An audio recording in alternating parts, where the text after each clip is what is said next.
Niger, la SEDIO a-t-elle les moyens de sa politique? Pour plus d'informations sur ce sujet, retrouvez-nous après le générique. Mais avant de commencer, n'oubliez pas de vous abonner et d'activer la cloche de notification pour ne pas manquer nos prochaines vidéos. Bon visionnage.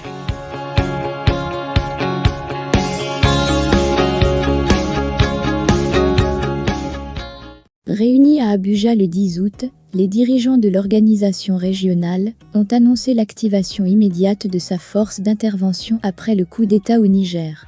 Depuis, la vie semble avoir repris son cours normal.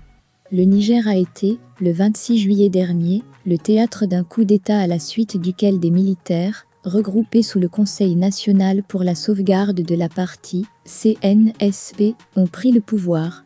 Mohamed Bazoum, élu président du pays en avril 2021, est démis de ses fonctions, les militaires invoquant la détérioration de la sécurité et la mauvaise gestion économique et sociale comme raison de leur action. 2 jours plus tard, le général Abdourahmane Tiani, chef de la garde présidentielle au Niger, apparaît à la télévision publique en tant que nouveau dirigeant du pays. La prise du pouvoir par les militaires est largement condamnée tant sur le continent africain que par les pays occidentaux. Les dirigeants de la Communauté économique des États de l'Afrique de l'Ouest, SEDIO, réunis en session extraordinaire, le 30 juillet à Abuja, au Nigeria, exigent la libération et la réintégration dans un délai de 7 jours du président destitué Mohamed Bazoum dans ses fonctions.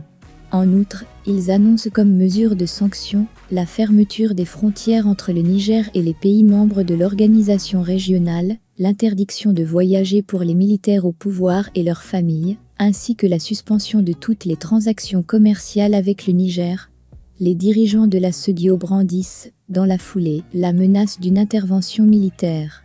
Réunis ensuite le 10 août à Abuja, ils passent à la vitesse supérieure et annoncent l'activation immédiate de la force d'intervention de l'organisation.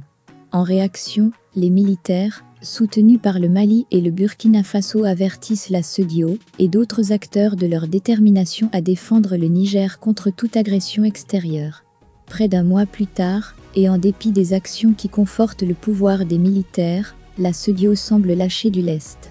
Dispose-t-elle, réellement, de tous les leviers pour mettre ces menaces à exécution? Point d'interrogation. Succession de coups d'État. La SEDIO est une organisation régionale qui a longtemps été considérée comme un acteur clé dans la promotion de la paix, de la stabilité et du développement économique en Afrique de l'Ouest. Cependant, elle a été confrontée au cours des dernières années à un défi de taille, à savoir la succession de coups d'État, notamment au Mali, au Burkina Faso, en Guinée et tout récemment au Niger. Les sanctions économiques infligées aux différents régimes militaires ne semblent pas avoir d'effet dissuasif, bien au contraire. Porté à la tête de la SEDIO en juillet dernier, le président nigérian Bola Ahmed Tinubu, lui, a fait des changements anticonstitutionnels, l'une de ses priorités.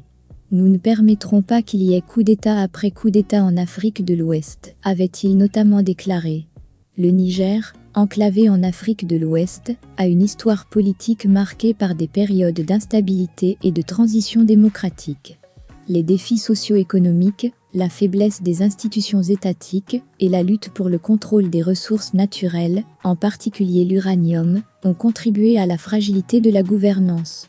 Le coup de force des militaires peut être considéré comme un événement salvateur précurseur d'un changement pour les populations, estime dans une déclaration à Anadolu Mamad Djibriki Abdul Razak, préside du parti Ligue Panafricanisme Umoja au Niger, entité qui milite pour la souveraineté de la